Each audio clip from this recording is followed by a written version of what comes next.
Hey everyone, welcome back. So now let's understand about few shot prompting. So we have understood about zero shot, one shot and few shot is the next one. In zero shot we were not providing any example, just clear instruction. One shot with the clear instruction you are providing one example. In few shot prompting, as we have understood about zero and one shot, few shot is when you provide two or more examples of the task that you want to achieve or you want to get answer from the LLM like ChatGPT or Microsoft Copilot. If you provide two or more example, even if there are two examples, that's a few shot prompting because you are providing more than one example. So two or more example, it doesn't matter how many, so 3 or 4 examples or 5 examples, still few shot prompting. After you provide two or more example, then you ask the LLM to perform the same task on the new inputs. So for example here, the example in the yellow or the whole thing in the yellow is what we are trying to, or this is an example of the few shot prompt. This is how you are going to ask ChatGPT or Microsoft Copilot to answer your queries further. For example, here I have clearly defined an instruction, define the following software testing terms in one sentence each. Okay. So this is the task or this is the clear instruction that I have given. Then two or more examples of the task. So I have given example 1, example 2, example 3. Example 1 wherein I have clearly mentioned the question, what is smoke testing? Then answer how I am expecting the answer, because I have mentioned clearly here that it should not be more than one sentence, so just one sentence is what I am looking for. Then another example I have provided, so example 1 and example 2. Even if I wouldn't have provided example 3, it was still few shot prompting. So two or more examples is few shot prompting. Then I have provided example for the unit testing. What is unit testing? I have asked another question and I have explained that this is how I want the answer for the next set. Then third example, again, what is integration, and I have explained the answer. So this is what I'll provide to the ChatGPT, and then I'll ask my next set of questions. So the next question that I want to answer or I want to get answer from ChatGPT is, now define what is regression testing. So this whole yellow part I'll copy and paste in the ChatGPT and I'll get the next answer. So this is what few shot prompting is all about. Now if I want to correlate it with the analogy, it's kind of similar. A new tester or new person joins in your team and you want them to follow set of instructions, so you provide them certain examples. For example, I want a new person who has joined the team and we have a predefined set of test cases, a format that they need to follow and write further test cases. So I'll go ahead and provide them with the example that this is how we are writing the test cases. This is the naming convention, this is the format we follow, this is how we write the test data, this is how we organize the columns and the expected outcome.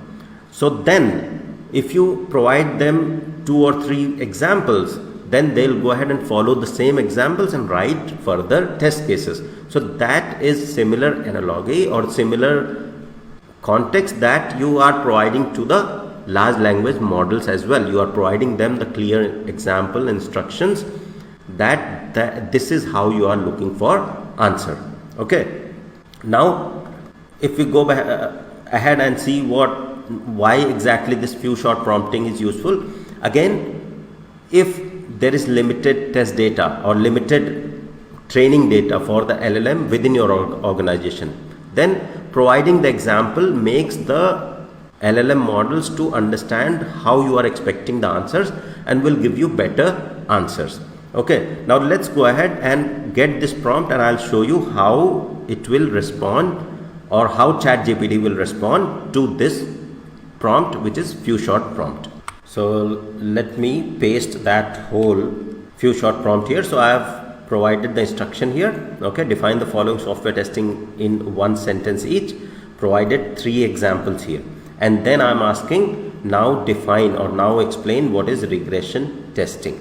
Okay, So now if I go ahead and send this prompt, you will see that it has now clear instruction and it will produce the answer in the format that I have provided, right? So you'll see I have provided the example. So example were very clear that I need something as a question. Okay, so whatever I'm providing as a define, now define, will get as the question with a hyphen, and then with the answer in one line, I'll get the answer, right? So you'll see in the prompt there is not too much information that you are getting. So in the question it's just given me what is regression testing and answer a type of testing performed to ensure that new changes or fixes do not negatively impact the existing functionality of the software.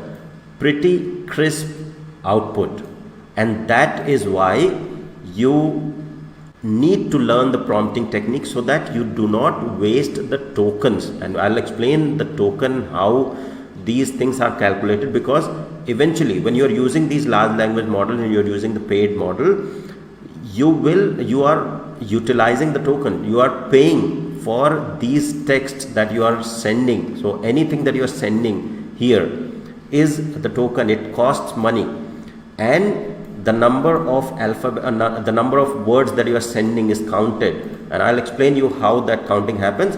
And also the answer that is given, not only the question, the answer, the words that you are getting is a token, it costs money. So if, say for example, I just vaguely went through and asked what is regression testing, it will, so let me just go ahead and now ask what is regression testing, right? So you'll see that even though in the input I have not provided too much information, but in the output it will give me hundreds of lines there, paragraph, to explain everything general about the regression testing, and that is eventually costing us the tokens, the money. So that is where these prompting techniques, if you want specific information, it's better to write the prompt properly so that you get only what is required. So you'll see only 3 lines that I've got in this case. If I just send what is regression testing, you can imagine this time, because it has, I think it's maintaining the context, that's why it is still very less lines here. But if I go ahead and say, let's open a new in private, and let me ask what is regression testing. Okay, so I am not logged in, I am just asking this on ChatGPT here, same question, but here I have just asked in general without providing any examples and context, and you can imagine the amount of text it has responded, because it's a general question that I have asked without providing how I am looking for the answer. So it has provided me all the general detail about the regression testing, and you can see the number of tokens that would have utilized. Now still it's pretty crisp answer from ChatGPT, but still if you do not need this much information, why would you go ahead and ask just a general question without providing the example? So that is where this few shot prompting, 0 shot, 1 shot, few shot, understanding of these is really important, because then you will be able to know how to use the large language model tools, ChatGPT, Copilot, effectively to get what you want, not just unnecessarily increasing your bill and paying a lot more for the tokens that you are actually utilizing, but you are not getting any value out of it, right? So this is all about the few shot prompt. In the next video, I'll cover another important topic of prompting. Thank you. See you in the next one.